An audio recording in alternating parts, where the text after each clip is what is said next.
Kemudian yang selanjutnya itu perbandingan penilaian PAN dan PAP. Yang pertama itu PAN, penilaian acuan norma, adalah penilaian yang dilakukan dengan cara membandingkan hasil belajar seorang siswa dengan hasil belajar siswa lainnya dalam satu kelompok atau kelas. Pada penilaian ini, yang dilihat adalah posisi atau peringkat siswa dibandingkan teman-temannya. Semakin tinggi nilai yang diperoleh dibandingkan siswa lainnya, semakin baik hasil penilaiannya. Contohnya itu adalah penilaian ranking kelas berdasarkan nilai ujian, penilaian acuan yang kemudian itu selanjutnya itu penilaian acuan patokan. Jadi, penilaian acuan patokan adalah penilaian yang dilakukan berdasarkan standar atau target yang dilakukan yang telah ditentukan sebelumnya.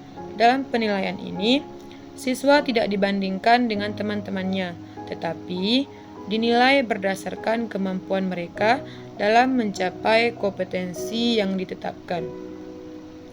Jika siswa mencapai standar yang ditentukan, maka dianggap tuntas.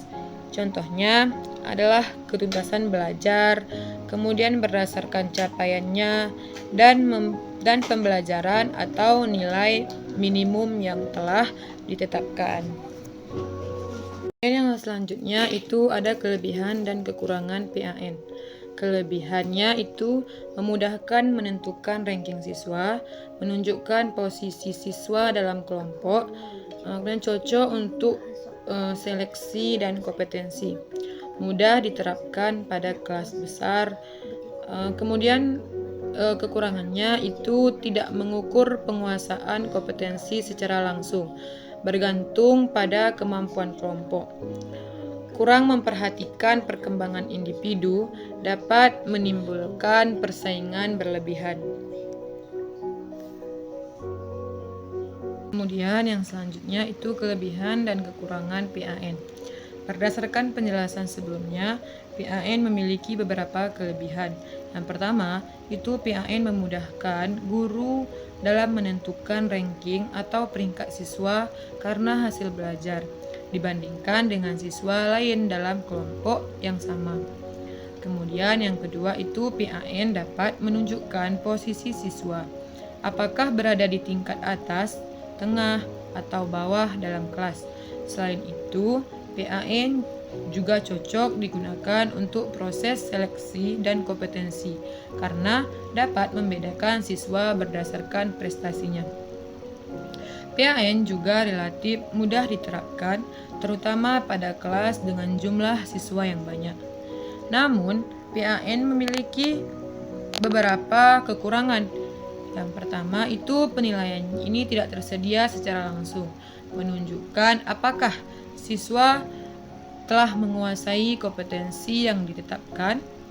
Hasil penilaian sangat bergantung pada kemampuan kelompok, sehingga nilai siswa dapat dipengaruhi oleh prestasi teman-temannya. Selain itu, PAN kurang memperhatikan perkembangan individu karena fokus pada perbandingan antara siswa. Penggunaan PAN yang berlebihan juga dapat menimbulkan persaingan yang kurang sehat di antara siswa lainnya atau adanya persaingan yang kurang sehat. Kemudian yang selanjutnya itu implementasi pendekatan penilaian di sekolah. Yang pertama itu perencanaan penilaian. Perencanaan penilaian merupakan tahap awal yang dilakukan guru sebelum melakukan proses penilaian. Pada tahap ini, guru menentukan tujuan pembelajaran yang ingin dicapai oleh siswa, menentukan indikator pencapaian sebagai ukuran keberhasilan belajar, serta memiliki teknik dan instrumen penilaian yang sesuai. Dengan perencanaan yang baik, proses penilaian dapat berjalan lebih terarah dan mampu memberikan informasi yang akurat tentang perkembangan serta hasil belajar siswa. Kemudian, pelaksanaan penilaian. Pelaksanaan penilaian dilakukan melalui 3 jenis penilaian, yaitu diagnostik, formatif, dan sumatif. Penilaian diagnostik dilakukan sebelum pembelajaran dimulai untuk mengetahui kemampuan awal serta kebutuhan belajar siswa. Selanjutnya, penilaian formatif. Penilaian formatif dilakukan selama proses pembelajaran berlangsung untuk memantau perkembangan belajar dan memberikan umpan balik kepada siswa.